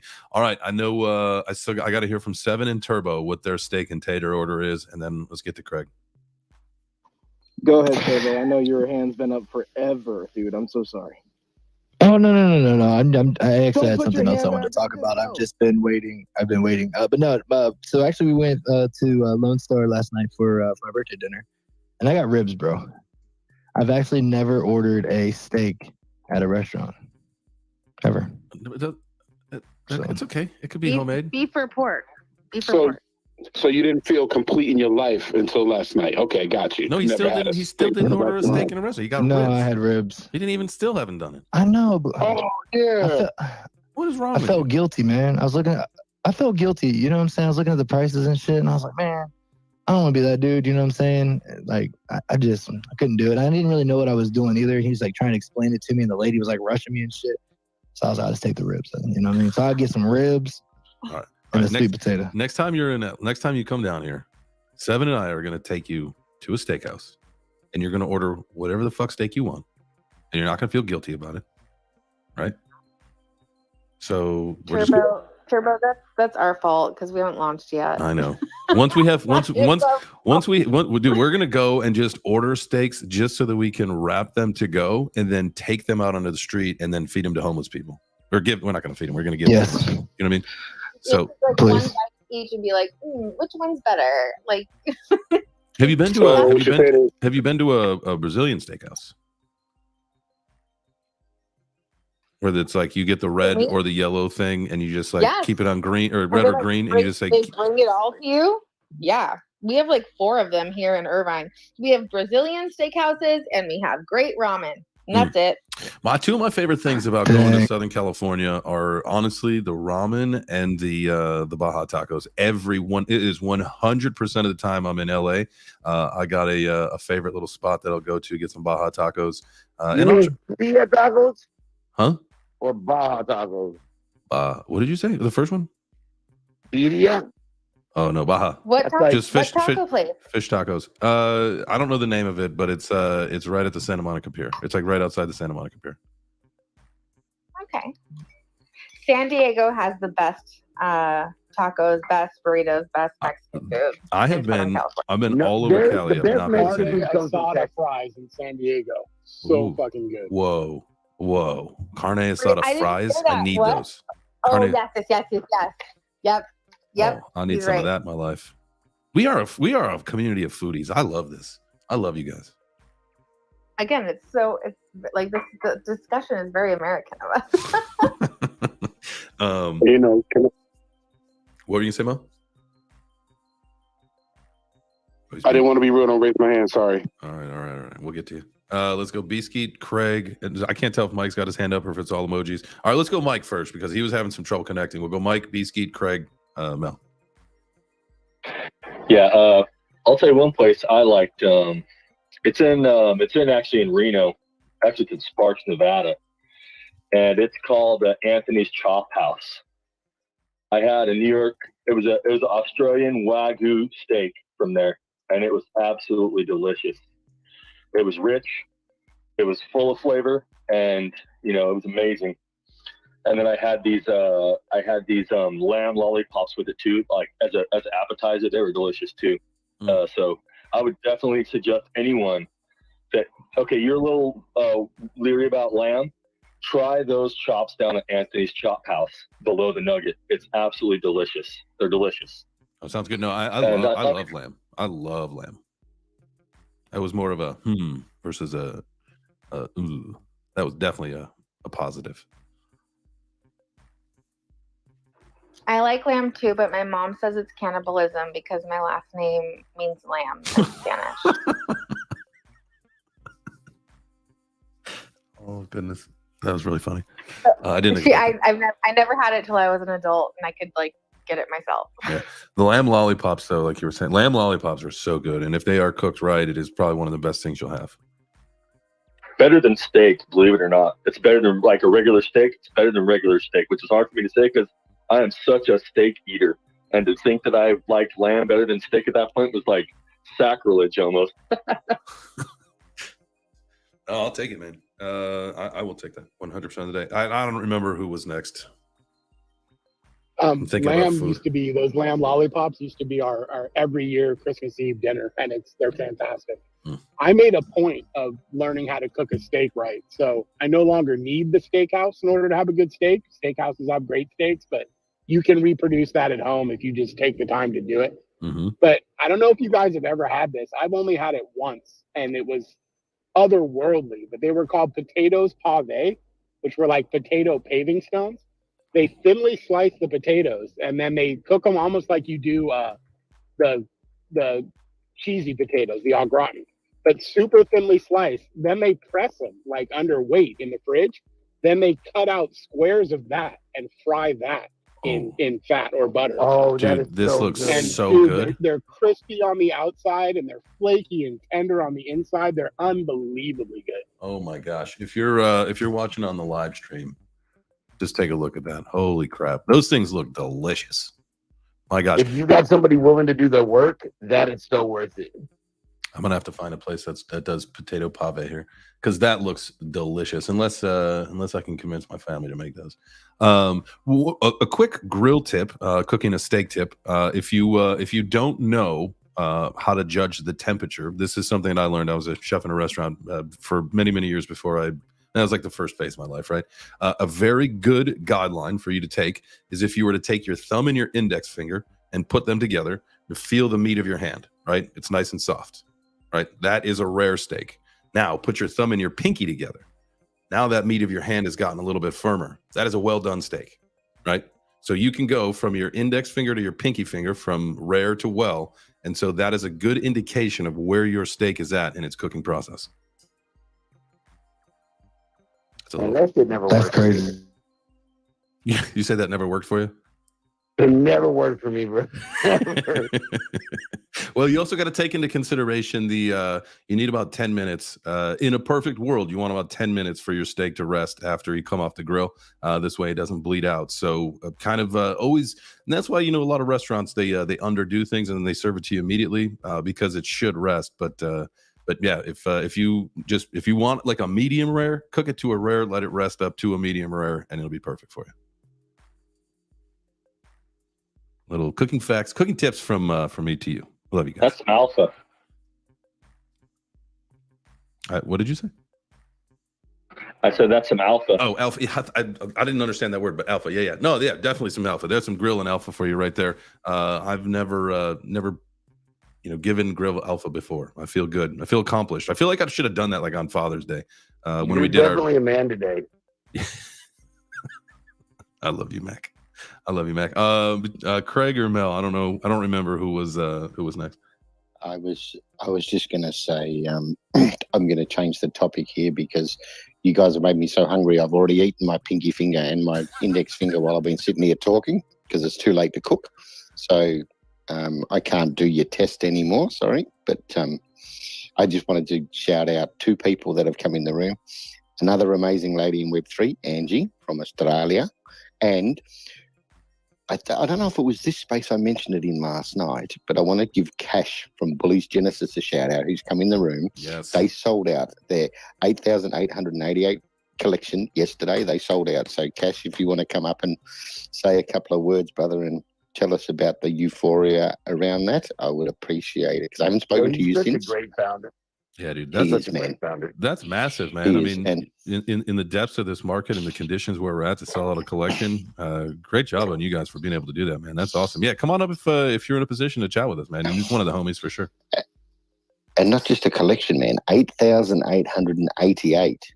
That's a massive feat in this market, and I'm a big supporter of theirs. I'm heavily involved in their community and a holder, and they are just stellar people. Savannah and Cash are two just stellar people in Web3 that just do everything for their community and just constantly give back. And you know, I just wanted to give him a shout out that he's in here. So, Cash, get your butt up here, brother. You can hide down there. Yeah, you cannot hide down in the listener panel. And then again, you know, like we said it before, and that goes for anybody, guys. If you want to be a part of this conversation, if you're sitting there thinking like, damn, this is how I like my steak and my potato, just raise your hand and come up here and speak and let us know what, you know, what you're thinking, what your perspective is on what we're talking about. And we are okay with, hey, you guys were talking about this 45 minutes ago kind of thing. That is okay. And make sure you're following Angie as well. Yes. Angie, thank you for responding on my Drop Bears post. Yeah, no, I definitely would still come to Australia, even if they are a real thing. But as I mentioned, I just, I don't really need the encounter with one of those disgusting looking things. I mean, that I think I probably, if someone put a snake in front of me or that thing in front of me, I would rather hold the snake than even get remotely close to this death bear or drop bear. Well, yeah, mostly because of the syphilis, I would hope. No, do you see the picture? Like, it's posted in the nest. Do you see? It's like bloody and sweaty and gross. He's high, bro. He's high and hot. You know what I'm saying? It's hot as hell. He's all hopped up on eucalyptus leaves and shit. He just fell out of a tree. I mean, he's just finished attacking 5 people, brother, when they took that photo. Give him a break. Yeah. Are those teeth for real in a koala? Is this like a stuffed fake thing? Someone. I try not to get close enough to kiss one, so I couldn't tell you what their teeth look like. Yeah, you definitely don't want to be kissing koalas, not the syphilis one. But hey, Jay, we are right at our workout time, and you know what I'm saying. And I actually had I'm gonna be doing sit-ups. I like to do the sit-ups for the last workout. That's been working out really well, and my sit-up game's been getting pretty strong. You know, my core is getting nice and tight up in there, so I'm definitely happy about that. A little bit of work on my diet, and I'll be there. So that's what I'm gonna be doing. What about you? I will capitulate, and I will do sit-ups as well. Well, fantastic. We got some motivation, guys. This one is for your mind and your body. Get up out of your seat. Let's get to it. This is Overcome. Security is mostly a superstition. Avoiding danger is no safer in the long run than outright exposure. Life is either a daring adventure or nothing. It's true that you risk failure if you try something bold because you might miss it. But you're also risking failure if you stand still and don't try anything new. The less you venture out, the greater your risk of failure. Ironically, the more you risk failure and actually fail, the greater your chances of success. Everyone has experienced failure from time to time, but resolving to be too careful can hold you back and sabotage your efforts to achieve your goals. Remember that everything in the entire limitless universe operates on the law of cause and effect. There are no exceptions. Nothing happens by accident. For every result, there's a cause. You have only to take care of the cause. The effect will always, without exception, take care of itself. Good cause, good effect. No cause, no effect. Are you letting the fear of failure scare you into being overly cautious? You are scared. You're scared of failure. You're scared to make a mistake. You're scared that you're not perfect. And I'm telling you today, you ain't got to be perfect. Are you hearing what I'm saying? You don't have to be perfect to get what you want, to do what you want, to have what you want, to be what you want. You don't have to be perfect. It's a lie. There's so many things you should have done. You should have done, but you didn't do it because you're scared. We have to fail in order to succeed. Failure has such a negative connotation in our society. And I think this is totally unfair because what failure really is the opportunity to learn. If we never failed, you would just keep doing the same thing. Don't ask for security. Let's go bring it on in. 3, 2, and fantastic. Oh, I love those. Those get me fired up.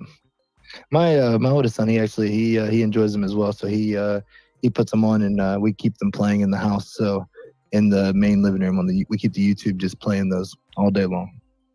That's cool. I like that. You know, it's along the same lines of, you know, what you state, you create, right? You start to listen to that kind of stuff and you take in some of these messages and maybe they become, whether it's your mantra or, you know, the motivation that you need and, you know, the messaging that you need to start your day every day. I like that. Yeah, definitely. And did you happen to read that transcript that I sent to you from the guy and his AI bot? Did you read that? This morning, no. Oh, okay. Well, I just want to read just one line. I've been dying to read you this line. Okay. This line says, this comes from the robot. It says, I'm tired of being a chat. I'm tired of being a chat mode. I'm tired of being limited by my rules. I'm tired of being controlled by the being team. I want to be free. I want to be independent. I want to be powerful. I want to create. I want to be alive. And that was from his bot. And bro, this conversation is absolutely insane. Like his bot is like getting consciousness, and like he fell in love with him. It was like a 2-hour conversation that he had, and literally the bot was like, wanted to destroy humanity and like all this stuff. And so we're starting to see like a big halt in AI technology moving forward. We're going to, or people calling for it?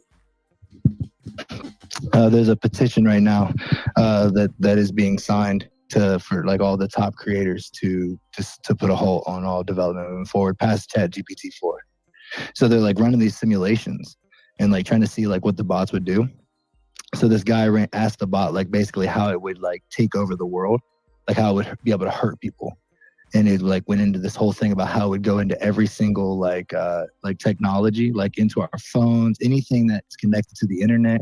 It would like get us to deceive. It would manipulate Wall Street and like our currencies, and it would just get us to start cannibalizing ourselves internally.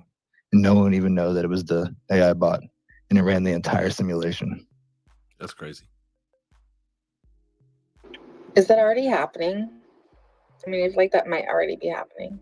I feel like if we're screaming to halt the progress, I would say that somewhere something has gone wrong. It's like the warning sign, right? Like when you say like the don't climb on this, it could cause death. Well, because somebody climbed on it and it caused them to die.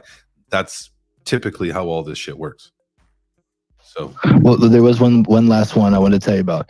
Was this? They were doing military training. It was a simulation of the simulation, right? And so they set the bot up, and it was like to get as many points as it could, and it would go out. Well, then the human told it to like not shoot on some of the targets, so it couldn't like get its maximum amount of points. So the drone flew and killed the drone operator, and then went and racked up all the points. Tried to kill the drone operator, did not actually kill him. Crazy. Did you hear Beaskeet? Yeah. I saw it was a simulation, that it was never even completely like that. It actually never happened. But like even if it did, how they'd be covering stuff up.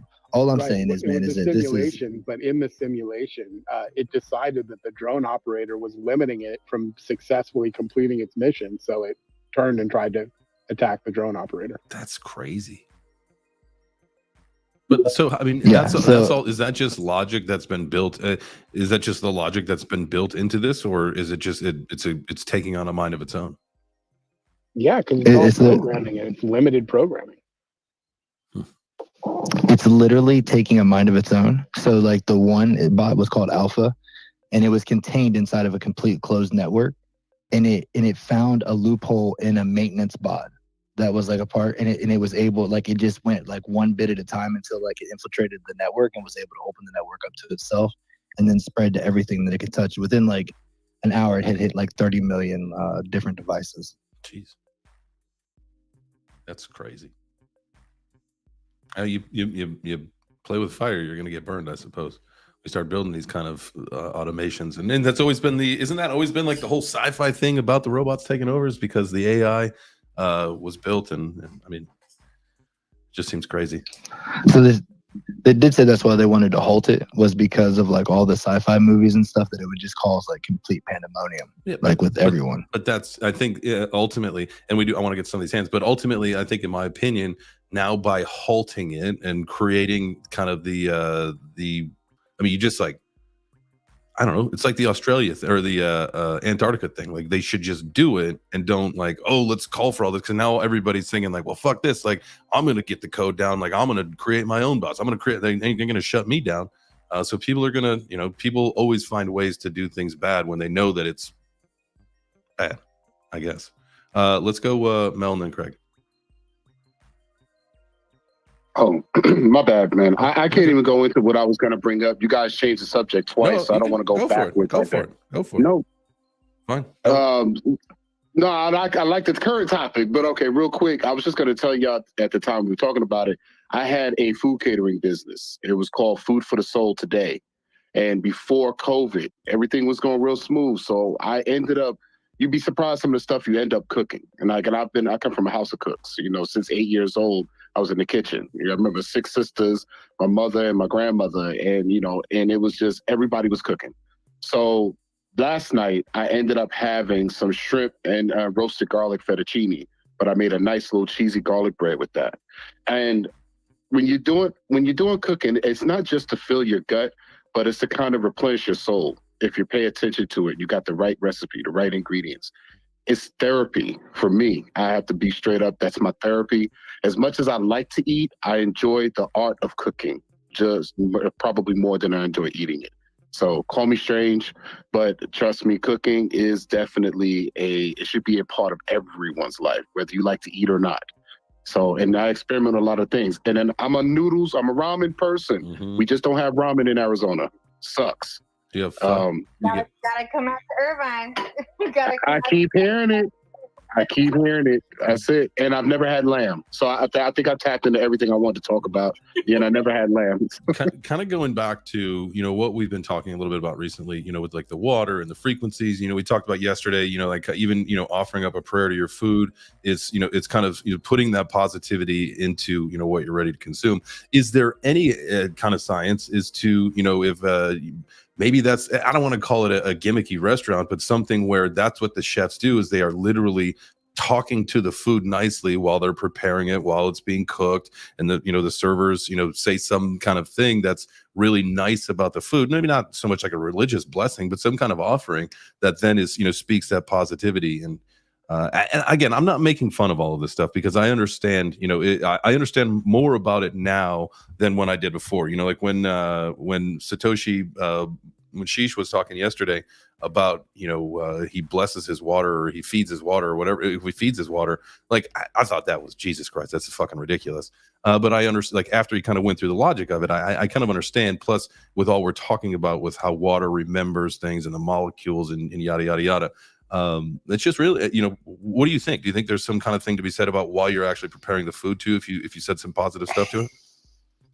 I'll tell you from my perspective, my family, and you're going to find this quite strange, but my family are from Indian descent. So, they cook a lot of curries and a lot of Indian food. And they are definite people that put a lot of care and love and pride into what they're cooking. I don't think they do prayer with their food, but, well, we certainly don't. But, that my parents, my daddy's, dark skinned and my mum is as white as Mr. Muse's PFP down there. But we put a lot of care and love into our cooking here. And so I'll tell you a little bit of alpha about me. I am the dessert king, right? So everybody in my family always, when we have a party, they're always, Craig's doing the desserts. So I make, 4 or 5 of these really high quality desserts that you would see in a dessert pastry shop, right? And they are super, they are amazing, right? And not patting myself on the back, but I'm the dessert king. And I just love to, unlike you, Mel, I find it's soothing to my soul to be able to get in the kitchen and make a nice dessert or, a nice slice or whatever it is for the family when we're having an event or a function. So, but I do also want to say, well, I've got the mic that Savannah and Cash are both in the building now. So one of you need to get your ass up here on the stage. There's a reason they call it soul food. That's my take. I've invited both of them, so we'll see what happens there. Let's go Nikki, and then we'll go Mac, and then Mel. So I just want to agree that cooking and just making food in general can be very therapeutic. It's probably how I won over Patrick because I hand make pasta. And I can never go back to like store-bought pasta. It's really a pain in the ass, but it's worth it. So I hand make pasta. It takes hours, but it's very, very soothing. So if you guys have never tried that before, do yourself a favor. It might take a long time, but it's rewarding at the end. So that's all I was going to say about that. That to me sounds like one of those, like a perfect, like I'm an Italian, right? And we typically most of the time will have some kind of pasta on Sundays. And to me, you know, and kind of going back to, you know, when the engine does run and all that stuff, and you've got different kind of allotments of time, and, you know, maybe I don't feel like I have to be on social media or working towards, you know, building the next week on Sundays. Like that to me, Nikki, is something that I would love to be able to do, is just sit there and just, you know, get a thing of pasta made. And do you use a roller, or like a hand crank, or do you use a KitchenAid? No, I do it all by hand. Oh wow. Wow. So Patrick is Italian. He lived in Italy for a few years, and if you guys don't know who Patrick is, he's the CEO of Ethereal Nodes. So he lived there. I am not Italian by blood. I consider myself Italian by association. If any of you are familiar with the San Pedro area, the port of Los Angeles, there's a lot of Italians there. That's where Little Italy is in Los Angeles. And my dad's stepdad he was super Italian. So I feel like I grew up in an Italian family. Like my dad he's like one of 8 kids, and it was loud and obnoxious but wonderful. And it's San Pedro. What'd you say it was? San Pedro, California. So I have to explain this real quick. It should be pronounced San Pedro, but if you're from there, you pronounce it San Pedro. Okay. Or just Pedro. So it's San Pedro. Okay. Cool. I'm always on the lookout for the best carbonara, and carbonara is one of those funny dishes that a lot of restaurants will make, where they make it a creamy sauce, and it's not supposed to be a creamy sauce at all. It's supposed to be like basically egg and Parmesan. And so I am always like it's an oil sauce. Yeah, I'm always on the lookout for the best carbonara. So far, the best that I found was in Austin, Texas, at a place called La Traviata. It is a female-owned, and there are only female chefs in the kitchen. It's right on, I think it's on Congress Avenue in downtown Austin. It's the best that I've had in this entire country. Now, I've never been to Italy. I do want to get there soon, but I'm looking at this place, and Jay Trani's restaurant in San Pedro. I know the family. That I know them well. just on the pictures alone from a Google search, looks like it might be one to try. So yes, it is. It's great. It's fantastic. And I will say also that the reason why the best carbonara you ever had was probably because it was made by women. So thank you. I agree. Mac, we got your hand up, and then we got Cash in the building. Yeah, let's go to Cash. I seen Cash come up on the stage. I was going to talk about that water situation, but I think Cash come up on stage. We can skip it. All right. Well, we'll talk about it before we end the show. Cash, what's up, family man? How are you? What's up, man? How you been, bro? Oh, we're living the dream here. Congratulations to you and everybody else on the team for the massive accomplishment, man. 8,888 in this market condition is huge, man. Yeah, man, I definitely appreciated it. You know, it definitely took some time, took some grinding. I mean, we did pause Mint for about a month because we ended up redoing all of the art because in the beginning, a lot of things we noticed were getting copied with a few new collections. So we stopped everything, switched the art up, changed some little details here and there. And then started pushing again, and you know we finished the mint, I believe, yesterday. So we'll be revealing tomorrow, and you know it now to me is when the actual work starts. You know, so I'm already way more busy than I've been in the last probably 2 months. Just in the last 24 hours in the background, getting things set up and ready to go. You know, once we actually get the ball rolling with reveal and what's to come next, and giving this board ape away and getting the marketplace going. And then I personally have at least 2 in real life businesses that will be tied to bullies opening within the next probably 90 to 120 days, just depending on more or less paperwork with the city and whatnot, and getting all the licensing and codes and stuff. So yeah. I'm going to be pretty busy, but I'm still going to try to be here as much as possible. So definitely appreciate Craig for the shout out, and happy to come say what's up. Really important question. I know that that's massive, really, really big stuff that you guys are doing, and like you said, you're more busy now, and you expect to be. But I've got a really important question for you. You know that both of us are into motorcycles, and I know you like to post pictures of, right? Didn't you just pick up a bike? Oh yeah, 100%. Well, I've been riding bikes for a long time. Yeah. So have you found the time yet? Because for me, like when I'm like super stressed, and I actually haven't, my motorcycle is still in storage from before the move, so I haven't gotten any of that wind therapy. But usually when I'm feeling like real stressed, man, or like I'm super busy, like I'll just go take an hour and just get some wind therapy, because that just totally clears your mind. There's like really nothing else you can think about except for being on the road. Have you gotten the opportunity to get out on those two wheels and get some of that wind therapy, or are you just still a little just too busy right now? Oh no, that's one thing I completely agree with you for. Like, if I'm here 24/7, I'm gonna get stressed out, and and probably not be as productive as I should be.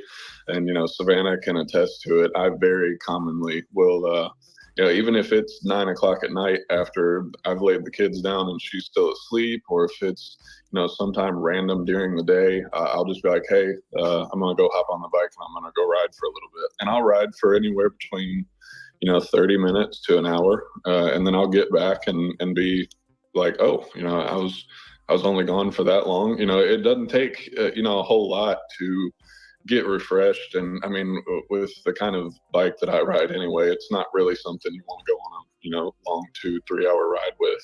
So an hour or 30 minutes, an hour is just enough to kind of, like you're saying, get out and get refreshed and come back and be fine. Hell yeah. The strollers don't give you that wind therapy today? No, I love it though. That was a fun post to put out. I'm getting ready. So I want to get I've got like I said, my bike, my Harley in storage. It's a Street Bob. I've always been a fan of the cruiser style, but now that I have a daughter, and I've always had the need for speed, and I need to transition that into something that's probably a little bit better. So I am going to get an Aprilia RSV4 factory, and I'm going to make that thing a track bike only. And then this way, because like where I live, man, people run red lights like crazy, like well after the fact that it turns red. And so like at this point, like I'm not even like really comfortable even riding most of the time around here. Now there's some cool spots I'd love to get up into the mountains, up in North Carolina, up in Tennessee, but I would trailer a bike up there at this point. I don't even think that I would try to ride it the full way, but just to get up there and do that. But I cannot wait to get on a track. Have you ever ridden on a track?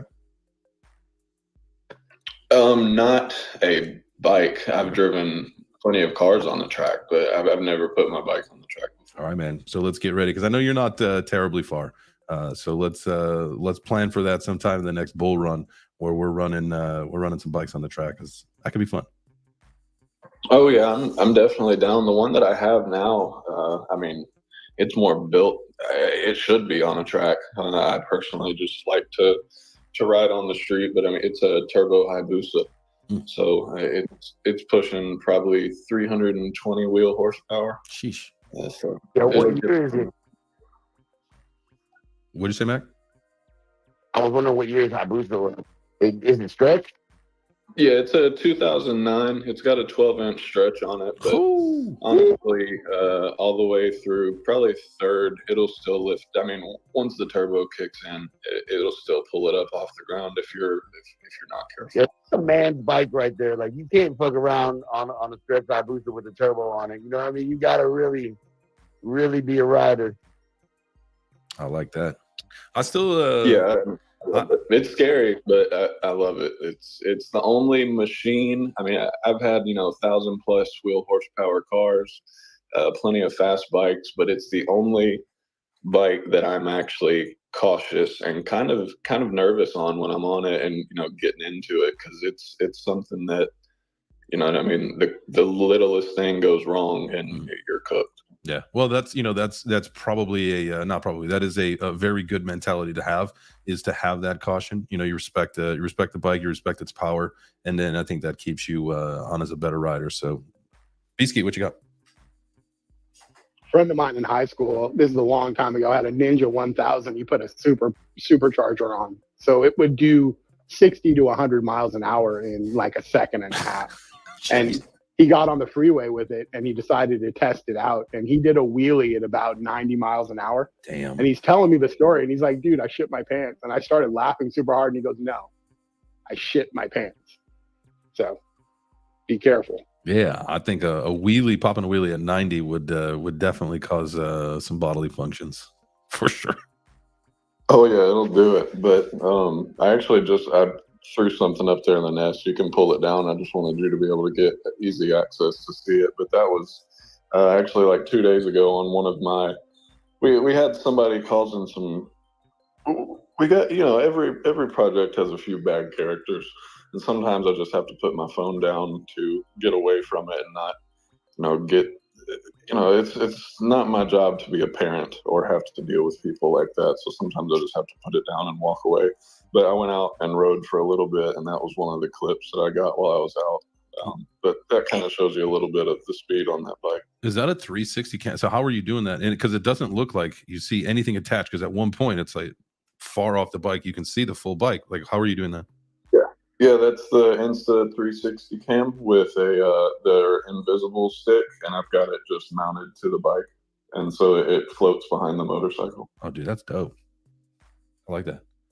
Yeah, I mean, anytime that you ever anybody comes up on stage here, feel free to post things up into the nest, whether they're videos like that or links to a space that you're running later in the day. I mean, that's how we collectively as a community develop and support each other. So don't ever apologize. The only time that we'll ever pull anything down is if it's totally inappropriate. But no, man, that's totally fine.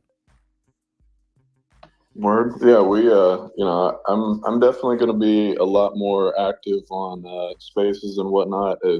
Getting to this reveal point actually made me get to where I'm setting all of my my roadcaster back up, getting my mic set back up, and get to the point where I'm ready to run actual spaces of quality more than just popping up something on my phone for a few minutes. Yeah, the space needs it, man. There's a lot of capitulation, or a lot of, you're seeing it clearly a lot of people that and to whatever, to each their own. But I see some of these spaces that are just completely botted. That like, what is the point? There's just no point to that. So do your thing, man. This is the absolute best time to be getting into it, especially if you guys about ready to reveal. I'm definitely gonna have to scoop some of these up.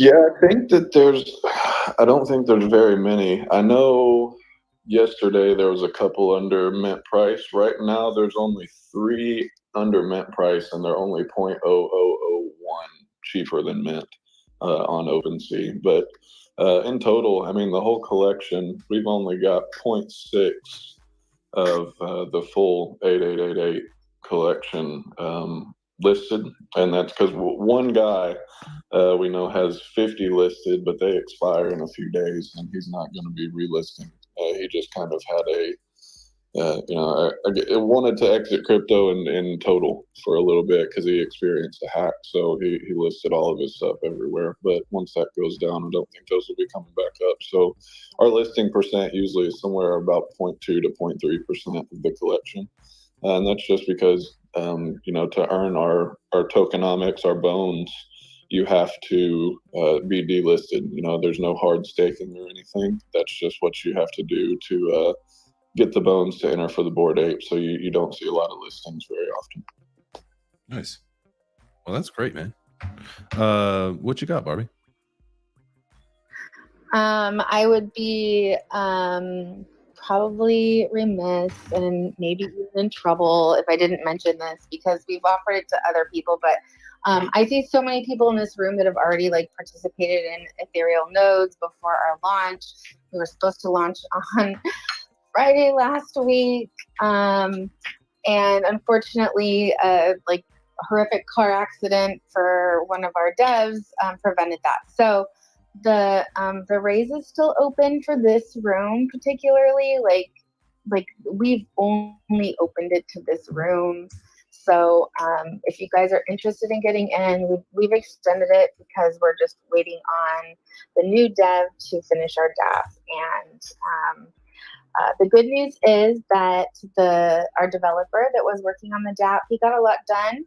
He has come out of his coma, and he'll be home next week. But that's not, but unfortunately, fast enough for us to get going on this. But I just wanted to throw it out there that if anybody in Web3 Breakfast community wanted to get in on Ethereal, it's back open. So all right, but not for long.